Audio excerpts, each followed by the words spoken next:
So hello, we're going to be going on to period 6 by the end of the class today. We're just going to be finishing up period 5, but we didn't finish last time, which was, what happened after the Civil War.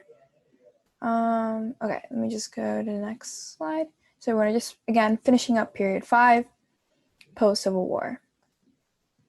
So we left off when we saw the South surrendered to Grant's army. So some consequences of the war, we have 1, states could no longer nullify a law or have the right to secede. And we talked about nullifying a law, which means that if a state, deems a law not beneficial to, to their community, or they just deem it unconstitutional, they can just not follow the law. So states can no longer do that. We also have a broadening of federal power, especially since, the North really won the war. So it meant that much of like the federal government and, what they have power over, what they have, jurisdiction over, that gradually increased.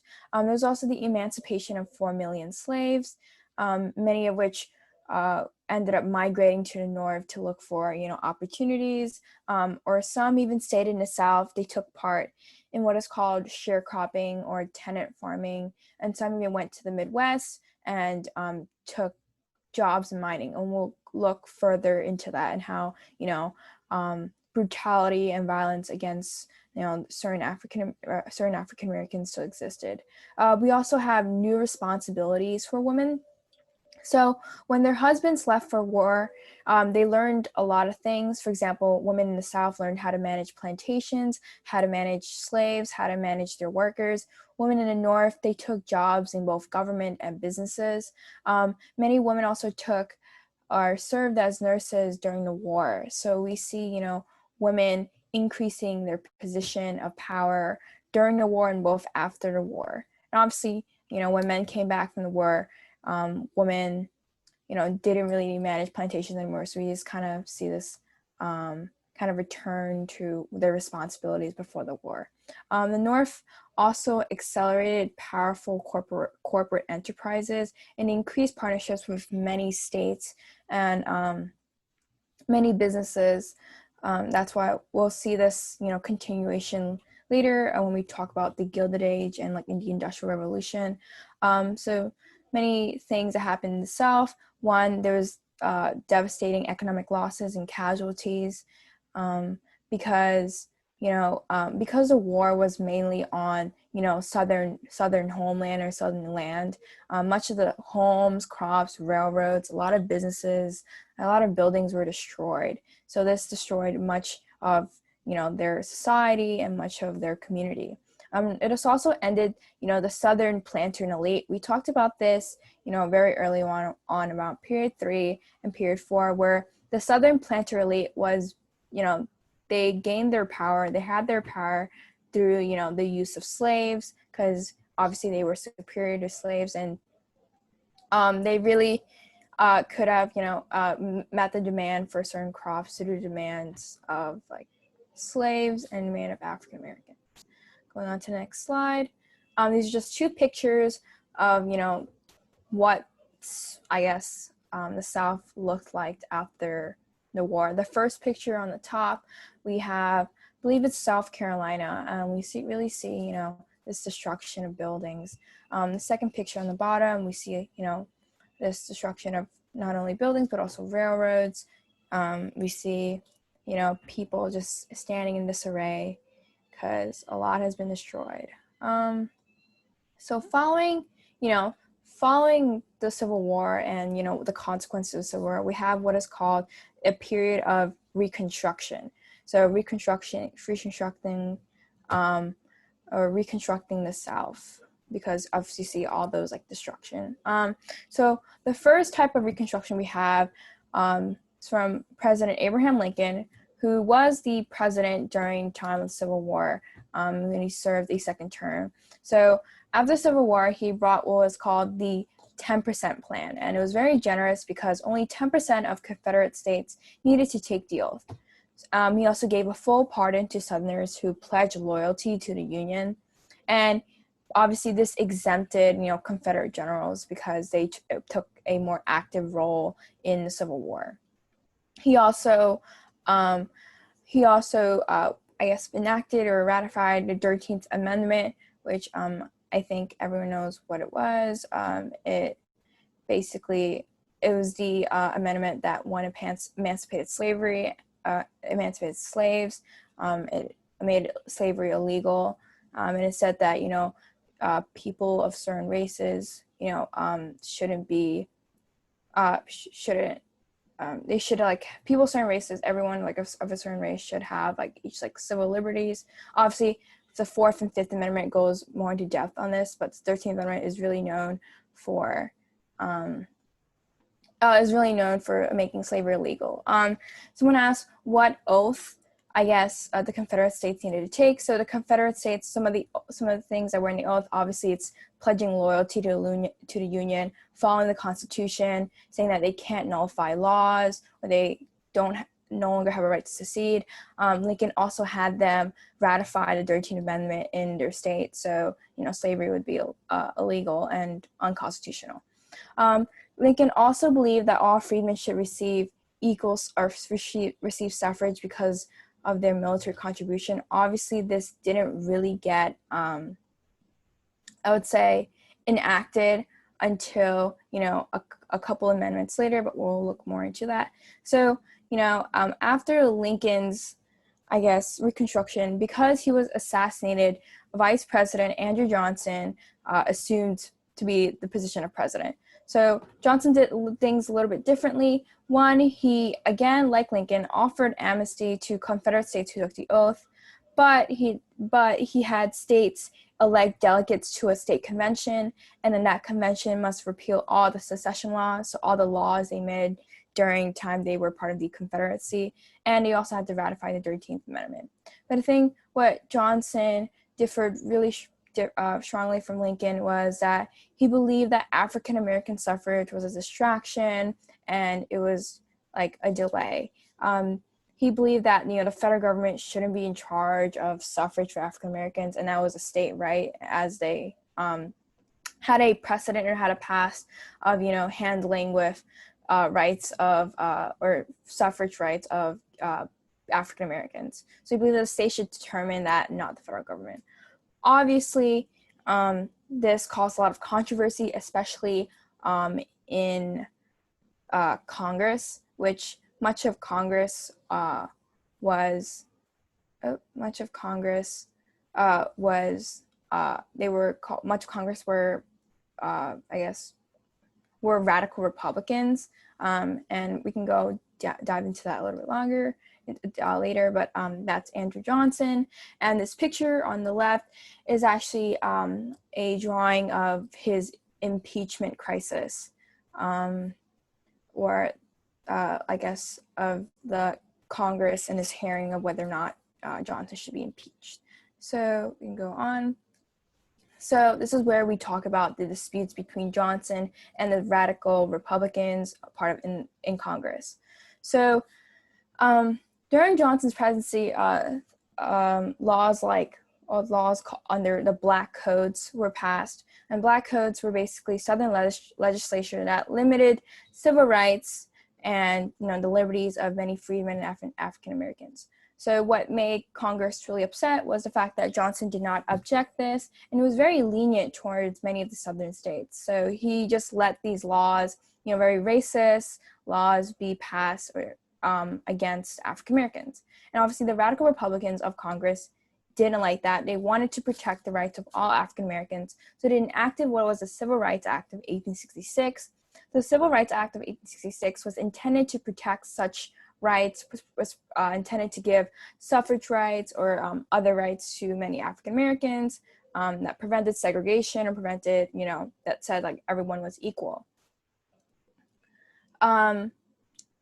Johnson saw this act and he vetoed it, saying that it was an unwarranted extension of federal power, which that angered the radical Republicans more. And if you want me to link a reason, like the impeachment crisis that crippled his presidency, I can do that later, or you can do some little bit of research on yourself. So basically, like a short summary, the impeachment crisis basically, because the radical Republicans hated Johnson, or they didn't really like, his policies and like his actions towards, African Americans and northern states, they passed this law called the Tenure Act, and it prevented him from firing a governmental official without, the Senate's permission. So because Congress passed that act, Johnson was really, really upset, and he fired the Secretary of War, and that led to his whole impeachment crisis, where Congress says, we passed a law saying it was illegal, but you still did it anyways. They said that it was unconstitutional, and what he did was illegal. And if we go back, that's the whole impeachment crisis. And this whole impeachment crisis and him like firing governmental officials and his vetoing was really problematic, and it kind of crippled his presidency because, no one really followed what he did after. So after, this crippling of his presidency, we have what is called the Congressional Reconstruction. So actually, I can go back here. We have, like some of the Black codes. What they did was very limited voting rights and suffrage rights. So we have on the right, we have a literacy test that was often given to African Americans to kind of discourage them or to prevent them from voting. Obviously, the answers were always skewed towards towards many white Americans, and many African Americans couldn't really get them correctly or get the answers correctly. So that's an example of literacy test that we see on the left, a really famous picture of, what is African Americans lining up to put their ballot. And that's really important because the right to vote is obviously very important. So continuing on the Congressional Reconstruction, so the radical Republicans in Congress led what was called Congressional Reconstruction, or what is often called Radical Reconstruction, led by Thaddeus Stevens and Charles Sumner. So they did a lot of things. One, the ratification of the 14th Amendment gave national citizenship and also prohibited states from denying rights and liberties. The Reconstruction Act of 1867 divided the South into 5 military districts under command of a Union general. So this is very different from the presidential Reconstruction of, the Confederate States taking oath. This took the Congress really, wanted to enforce many of the laws and policies. So they strictly set up military districts and put troops that's stationed in the South to prevent them from doing what happened in the Civil War. They also did ratify the 15th Amendment, which prevented the state and federal government to deny citizens the right to vote because of their race, color, or previous conditions of servitude. Obviously, many women activists or many suffragettes who supported the women's right to vote were very angry. They felt abandoned, outraged, and they were very disillusioned with what happened, especially since they were part of the abolitionist cause. So we mentioned this in our last video, or our last overview of period 5, where we see this split between the abolitionist cause and also the cause for women's rights and women's suffrage. African Americans received the right to vote before women did, and obviously many women were really outraged, and we see the split between these two movements that were once a continuation of another, and they were once together. So Susan B. Anthony and Elizabeth Cady Stanton, they opposed the passage of the 15th Amendment because they wanted gender to be not one of the conditions for a person to vote. So during this period of radical Reconstruction, obviously it came to an end. I put 3 reasons here, and obviously there were many more reasons for why Reconstruction ended. The first reason was the rise of the KKK or the Ku Klux Klan, or many more white supremacist groups. They wanted to maintain white supremacy, and it was a revival of the Democratic Party. So many members of the KKK were actually part of the Democratic Party during this time. they promoted the lynching of African Americans, use of violence towards many African Americans. There's a lot of political intimidation, violence that limited many Republican governments, and many Democratic, like Democratic people of the Democratic Party and members of Ku Klux Klan actually would replace governors and state legislators. The thing that was most scary about this was because many members of the Ku Klux Klan were people in positions of power. So your local doctor could be part of the KKK. Your state assembly member could be part of KKK. It was very, I guess, it was a very diverse group of people. Like your teacher could be part of KKK during this time. It was very, it was really hard to see like who was part of the, KKK, which, incited more fear and violence. There's also erosion of Northern support. Many, states in the North, many representatives in the North wanted to focus on other things because they felt, like the abolition question was over, the slavery question is over, so we should focus more on, expanding westward, getting native land, building our railroads, increasing high tariffs, improving on our economy ever since, especially since, we just had a civil war. And there was something called the Compromise 1877, which marked the actual end of the Reconstruction, and we'll talk about that next. People are asking what KKK stands for. It stands for the Ku Klux Klan. So it's KUKLUX KLAN. The Ku Klux Klan.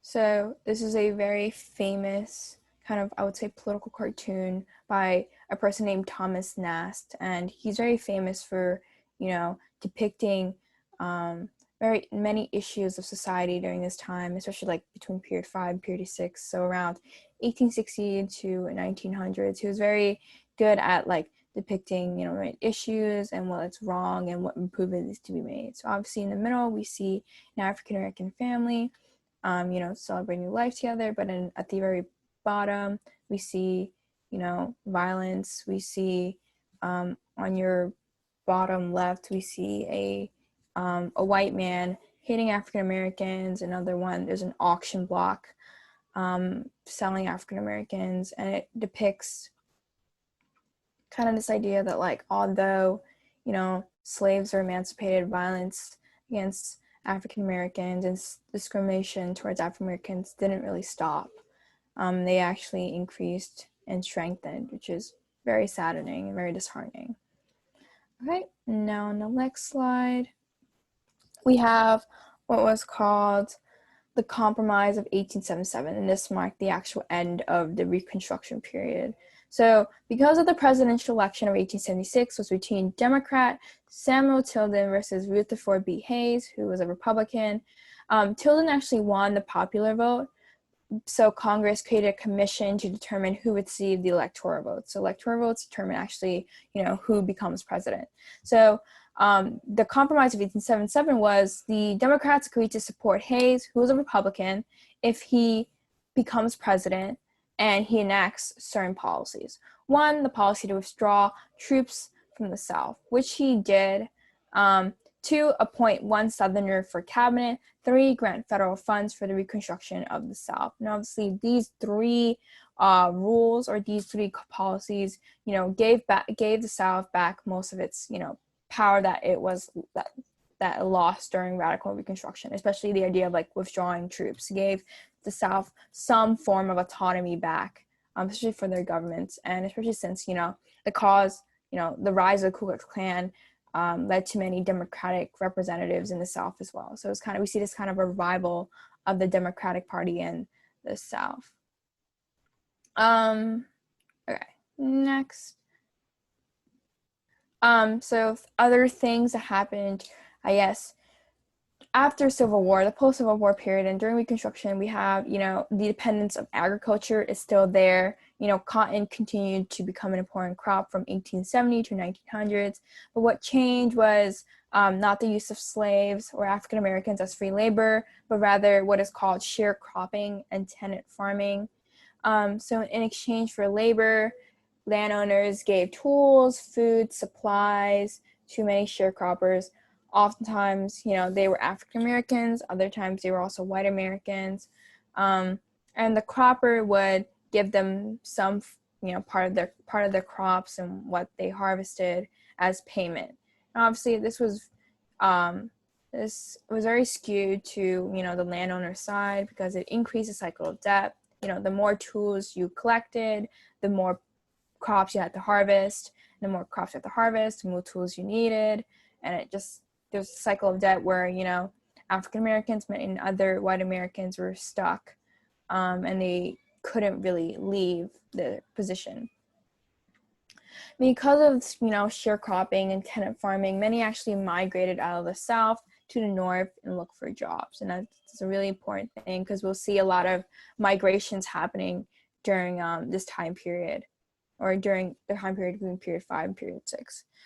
We also have a continuation of white supremacy, maybe even like a strengthening of white supremacy. We see the passing of black codes. We have Jim Crow laws that started around 1870s and that would extend, that segregated many communities, discriminated against African Americans. We see on the right, we see a picture of a water fountain, and we see a girl or a little kid, I'm not sure the gender, but a little kid, drinking water, but we see the sign that's really disheartening. We see colored.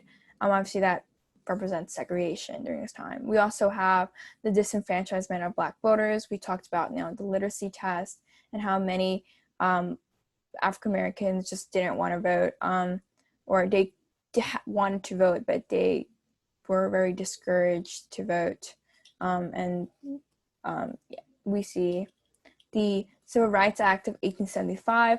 Again, it had the same kind of purpose as the Civil Rights Act of 1866, but this one was repealed by the Supreme Court, saying it was unconstitutional because it was the federal government kind of like infringing on states' rights, or having too much, or the federal government granting itself too much power. We also have the very famous court case Plessy versus Ferguson in 1896 that declared that African communities and white communities could be separate but equal.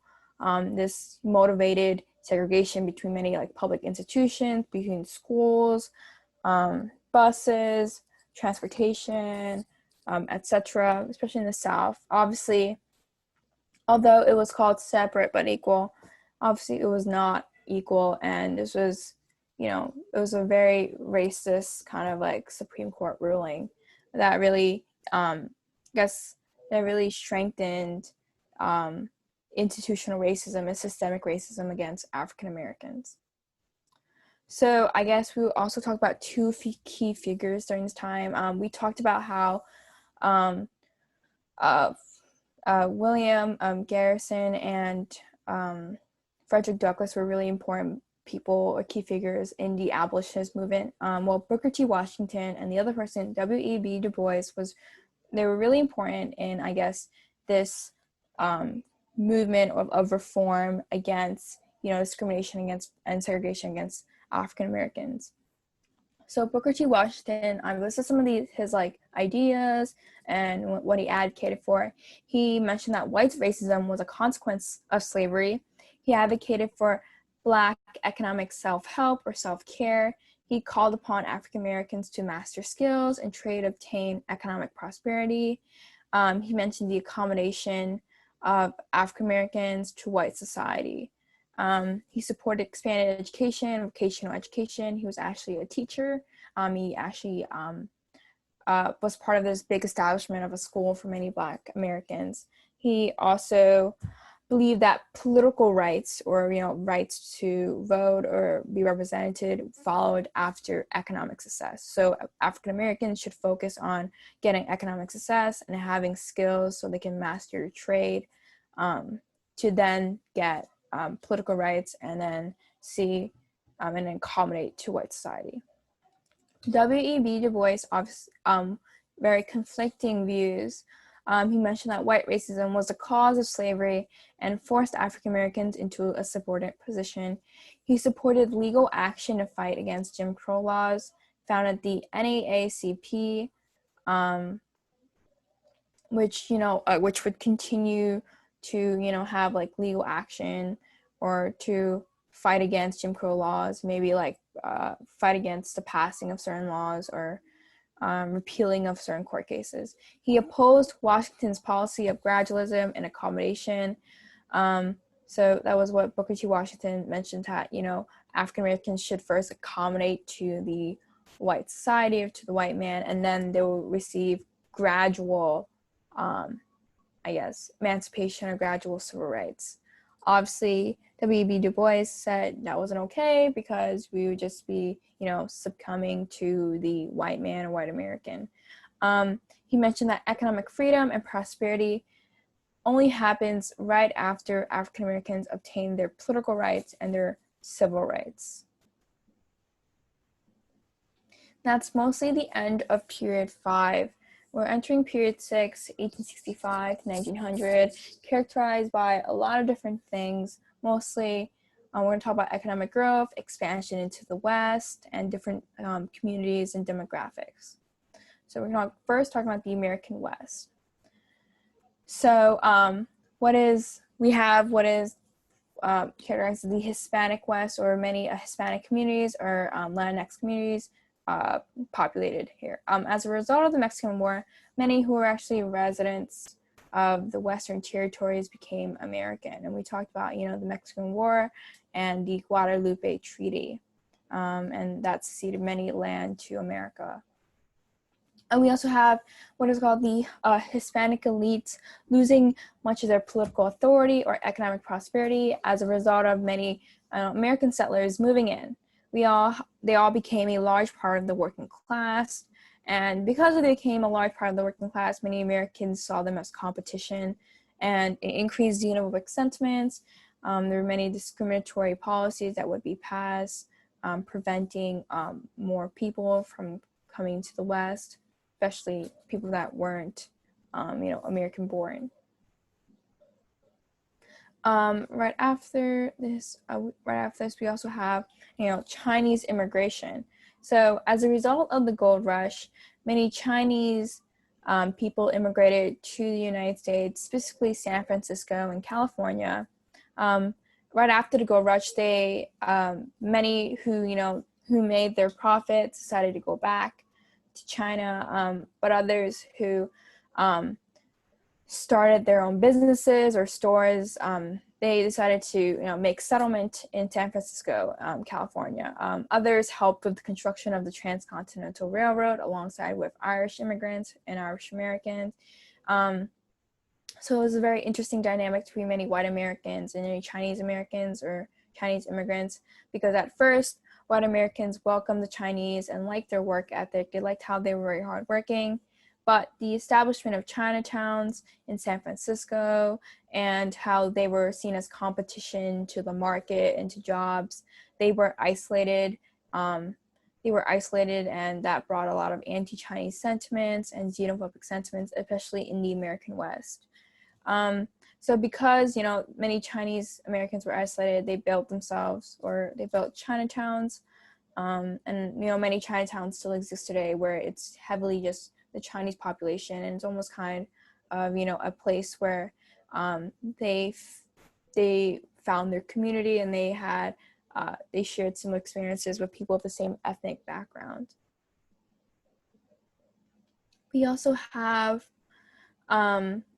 what would be passed during this time, or of the 1800s or late 19th century. We have the passing of the Page Law of 1875, the Chinese Exclusion Act of 1882, the Page Law of 1875, while the exact law stated that it prevented illegal labor or like forced labor from coming to United States or to United States. It also prevented prostitutes or like from, not only China, but also Japanese or any other Oriental country from coming to United States. And obviously, disproportionately affected Chinese women from coming to United States, which is a reason why many Chinatowns in the beginning or Chinese like communities in the beginning had a sexual imbalance, or a sex imbalance. So there are many there are many more men compared to women in Chinatowns.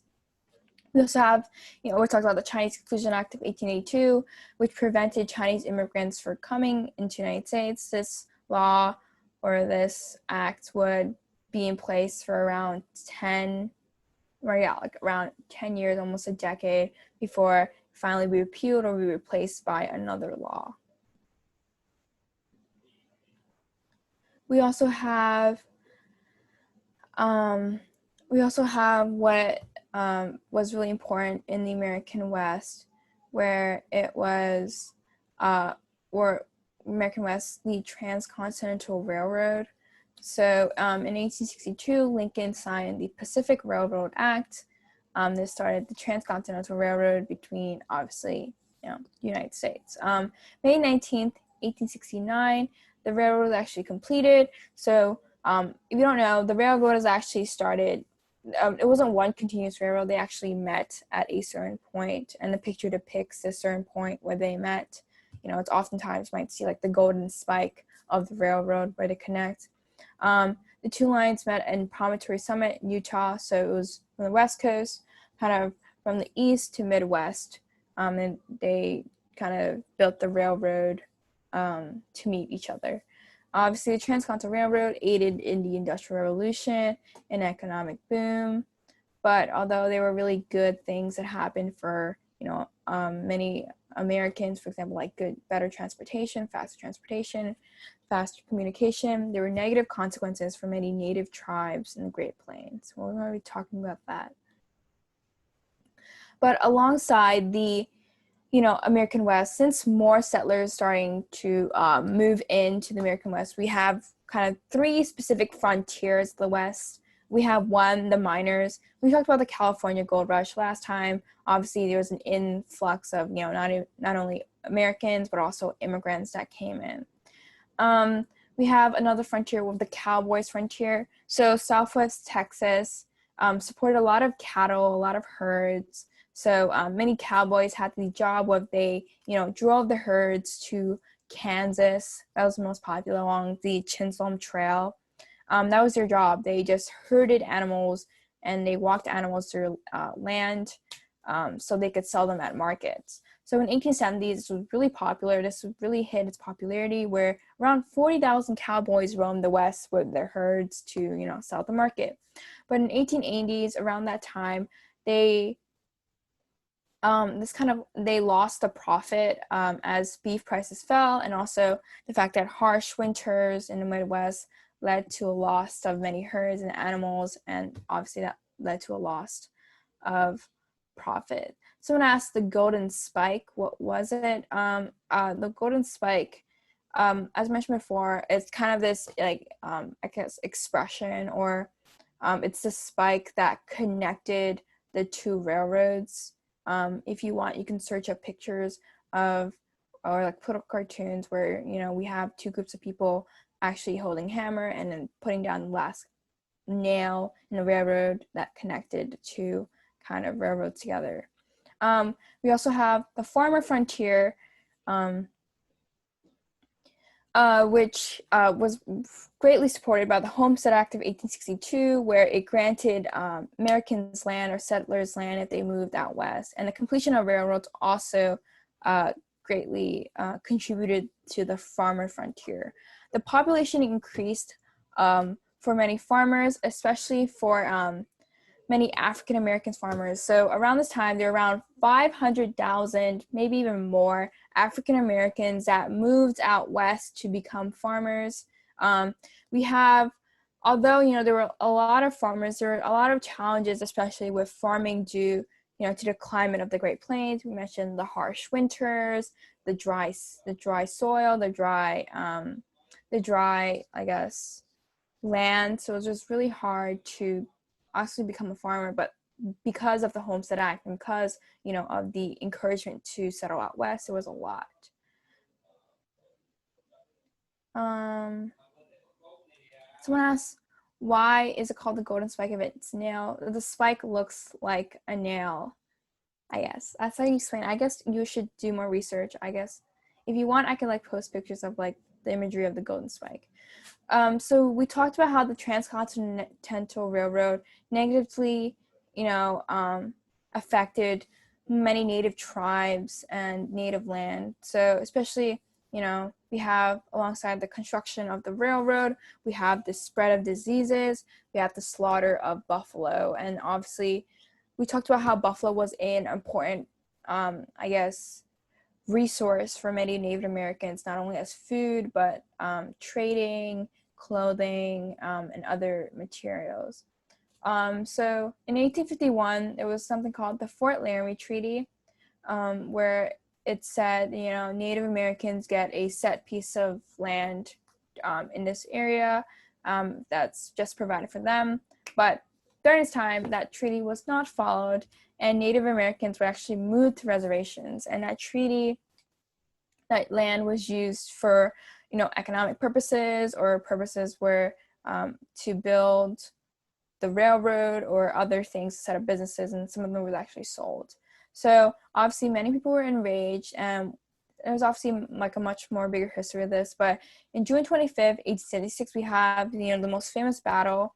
I guess it's kind of called the last stand of many, for many Native Americans, the Battle of Little Bighorn, which actually was a Native victory. But because it was a Native victory, the U.S. Army actually ended up going to subduing the many plain natives, and this was large casualties. It was a lot of violence. Many Native Americans lost not only their families, but their land, and just it was kind of just a depletion of resources. Then in 1887, we have the passing of the Dawes Act. This did four things, mostly. We have one, it dissolved tribes as legal entities. It divided land into individual homesteads, and reservation land, or land that was supposed to be kept for many Native Americans, were sold to settlers and railroad companies, and just for railroads, and also promoted the assimilation, and it tried to civilize many Native Americans by turning them into farmers. And we see on the right, we see this kind of advertisement or poster saying Indian land for sale, and it's like the possession of native land, especially what was promised for them by the federal government not so long ago. So we're going to be moving on to the Second Industrial Revolution, or mostly like cities, not the American West. So this mostly happened around the Northeast area, Northeast and some parts of area in the Midwest, Second Industrial Revolution.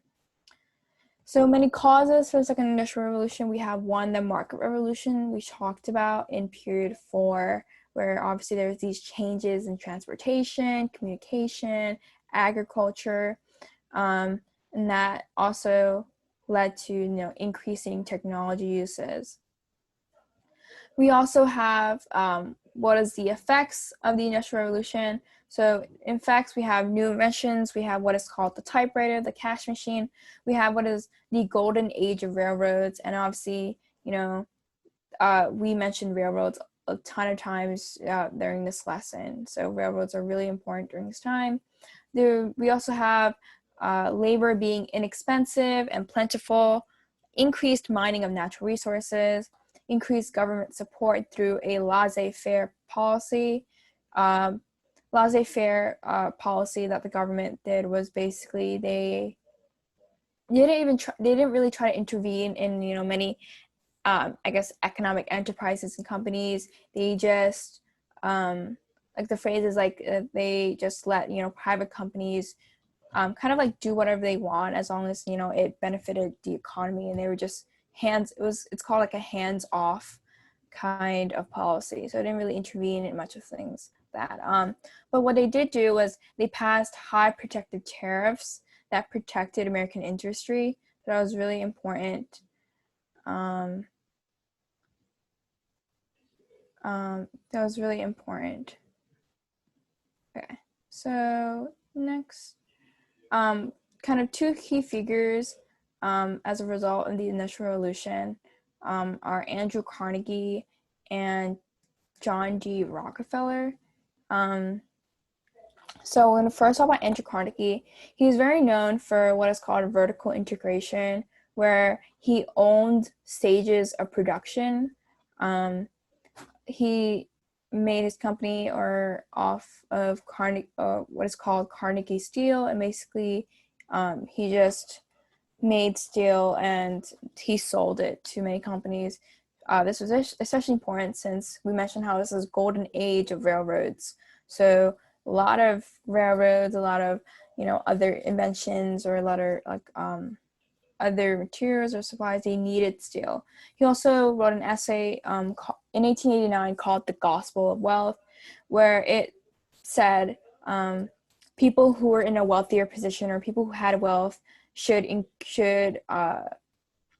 practice philanthropy, which is donating money to better the society or like community. So he supported the establishment of libraries, schools, museums, etc., to benefit the community. We have next John D. Rockefeller. He was kind of very different, or similar but different in how he implemented his policies. He did what was called horizontal integration, and horizontal integration was different as in instead of owning these stages of production, he owned the company of all the firms. So he specialized in refining oil that other people produce. So he would buy other oil refiners so that his company, the Rockefeller Standard Oil Company, would be the only one that's refining oil, and everyone that needed oil would have to come to his company for oil. That is probably what is called a monopoly, and he really monopolized oil. But he was also a philanthropist like Andrew Carnegie, very inspired by Carnegie. He donated to a lot of public institutions, libraries, schools, buildings, just he also helped that as well. So we have two kind of, I would say, like political cartoons regarding I guess this era of what is called, they were called like the captains of industry, and in many they were called like many typhoons, or people like who really dominated the industry during this time were called captains of industry. They monopolized a lot of things. I guess, would anyone like to analyze these political cartoons, or want to maybe explain the perspective of why the artist drew this cartoon and their message they want to send out? Sophie, you're raising your hand.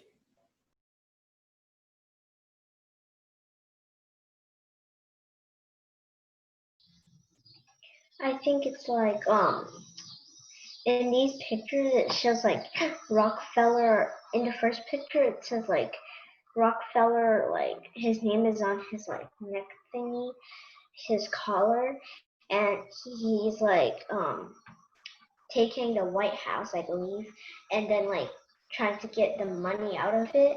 And then on the second one, I think that's Rockefeller's company, and there's this giant like octopus something trying to get like other oil from other companies, and in one of his arms he is holding a few people. I think he's trying to like get rich and stuff, I think. Yeah, your interpretation is totally correct. Obviously this shows Rockefeller extending his power even to the US government. He can exploit people, but other companies are just building up his monopoly. Yeah, it's really good. Next, so this is just like a quick, I guess, diagram if you don't really understand what I mentioned about vertical and horizontal integration. So vertical integration is basically just owning all the stages, all the steps to whatever you're producing. So this gives an example of meat. So let's say you're doing a I guess meat packing industry or like selling meat. So you would own the cattle, then slaughterhouses, the cars, the warehouses, the packing plants, delivery wagons, all just for the meat. So obviously you would earn a lot of profit from all these steps. Horizontal integration, that was Rockefeller. He owned independent oil refineries, and that would just all go to his one big monopoly of Rockefeller Standard Oil. Okay.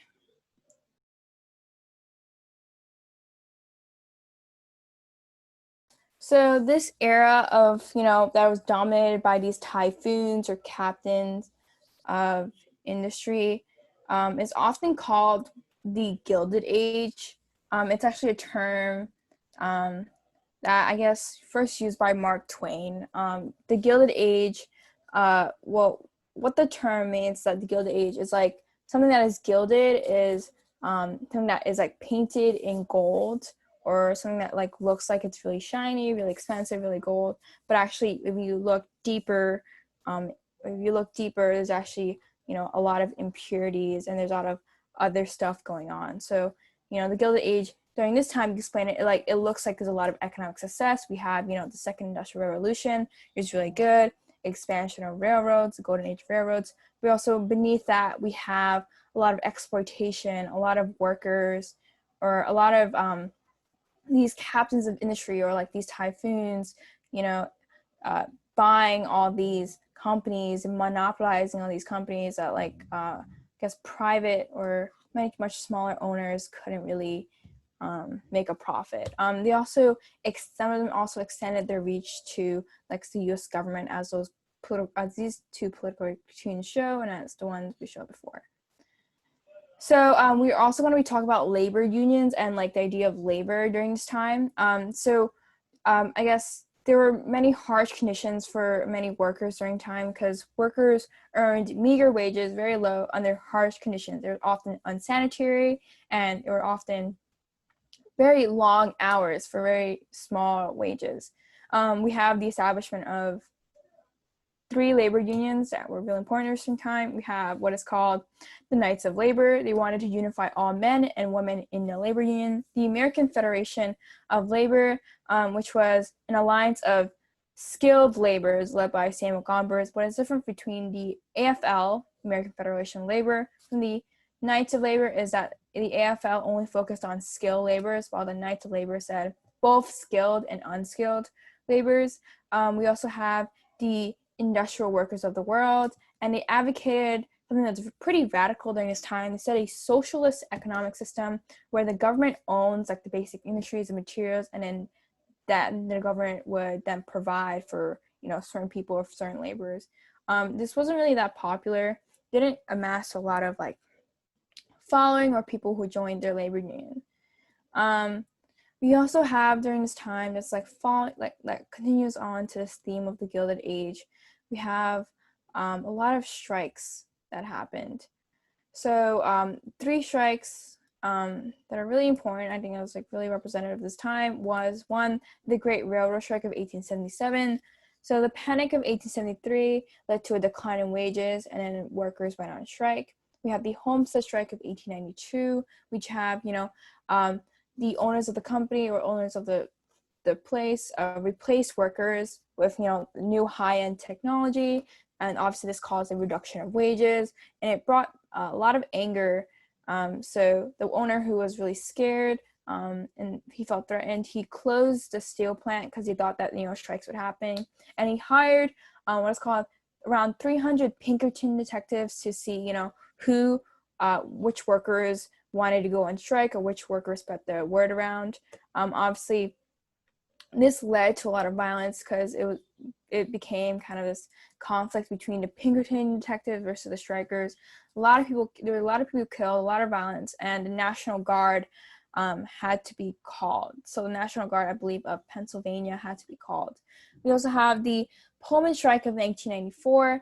Following the Panic of 1893, wages were cut, but the rent and the prices for company stores and apartments were not. So many people led to a boycott of Pullman cars, and federal troops also to be called. So we see on the right is actually a depiction of the Pullman strike of 1894. So during this time, we also have what is called urbanization alongside industrialization. So we're going to go more on that. We have a lot of growth happening. So between 1870 to 1890, 1 in 3 Americans lived in the city. That is a great amount considering the amount of land that is out west. We also have transition from factories that pre-Civil War, during the antebellum period, depended on water for power, now dependent on steam and electrical power.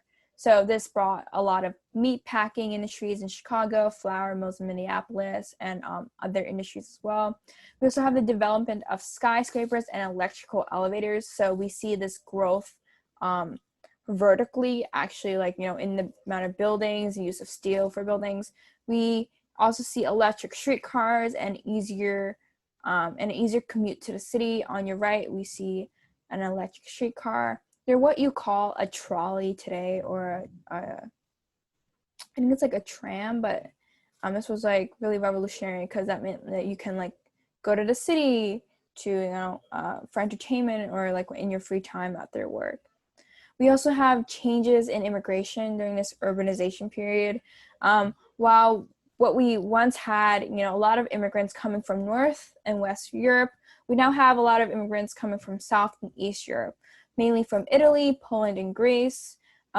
Many actually settled in the Northeast and Midwest, so around those areas of urbanization, industrialization. They lived in crowd tenements, worked around 12 to 14 hours days in factories. They also many lived in urban enclaves and ethnic neighborhoods. So we have Chinese Americans or Chinese immigrants in the West creating Chinatowns. There were, communities where there was just Italian immigrants, Polish immigrants, Greek immigrants, and they just lived together where, they could find similar experiences and kind of I guess, easier way they can communicate with others. Many were actually politically inexperienced, and they became clients for big political machines. A really good example of a big political machine his name is William M. Tweed, or many others would call them the city bosses.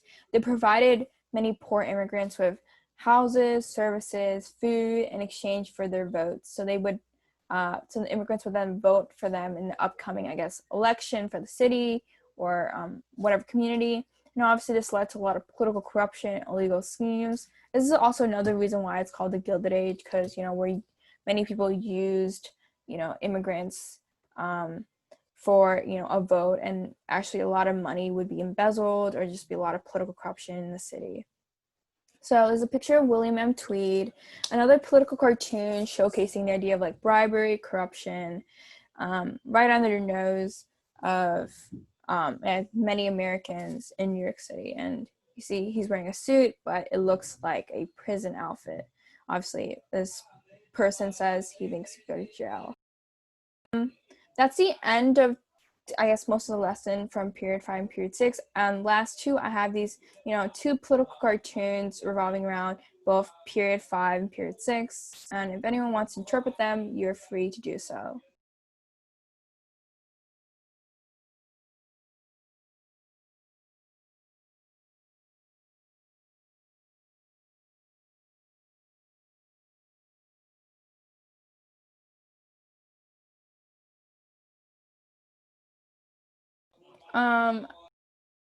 So if obviously you can just look at these cartoons, you can take a picture if you want, you can experience them. So we have a person, I don't know your name, but you have a picture of a dragon as your profile.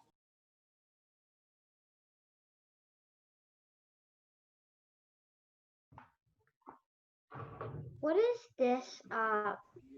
The guy on the very right.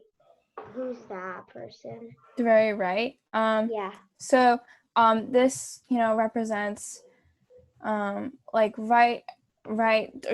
during Reconstruction, and we have the Ku Klux Klan, and we have another thing called the White League, which was another white supremacist group that wanted to inflict violence amongst African Americans. It shows that, well, the words say that this is worse than slavery. So many African Americans, were discriminated against. There's a lot of violence against them. So this political cartoonist thought this was much worse than slavery because of all the, discrimination and all these policies that prevented them from actually obtaining civil liberties and rights. So what is this exactly? Like that person? I think it's kind of like a KK because on his suit it says KK. Yeah, he's one of the masks. It's a person from the KKK, and the other one is a person from the White League. So they're like joining forces together to inflict violence amongst African Americans. Does anyone have questions on the one on the left, or want to interpret it, or anything else?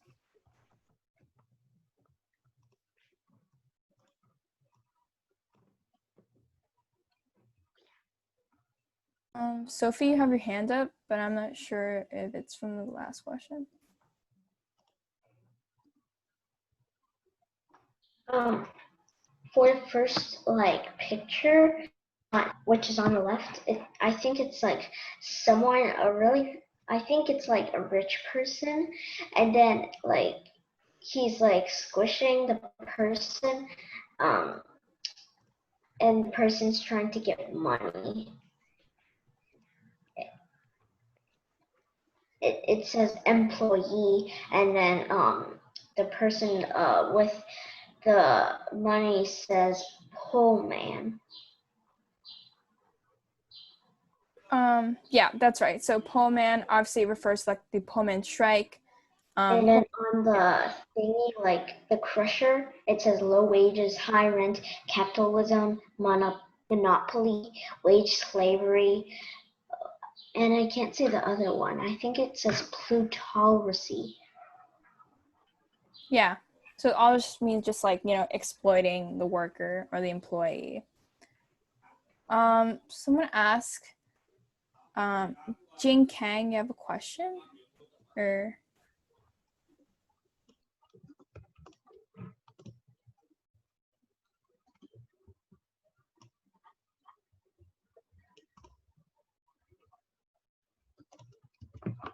if you have more questions, you can obviously email me, or you can just put them in the Google Classroom. But other than that, you're free to leave. I'll post a slide and like more links if you want to learn more about the subjects today in Google Classroom.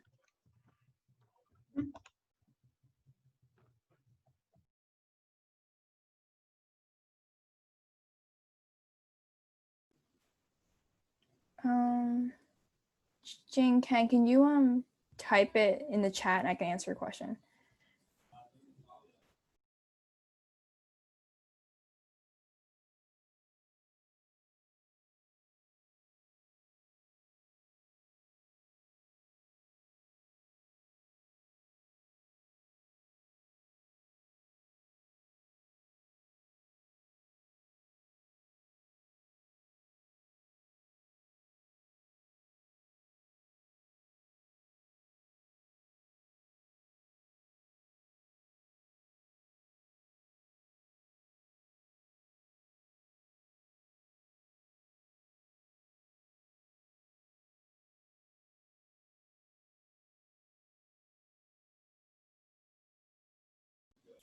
Why is Pullman questioning the other person? Pullman's questioning the other person because it kind of shows that he's using the other person for money. You see how like coins is coming out of him? So it's like he's using the employee for money, exploiting the employee for money because of low wages and high rent, getting the most profit out of the person.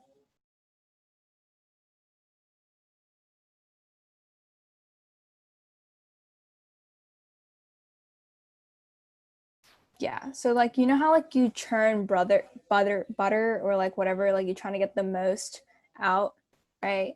So it's kind of like getting the most profit out of the employee.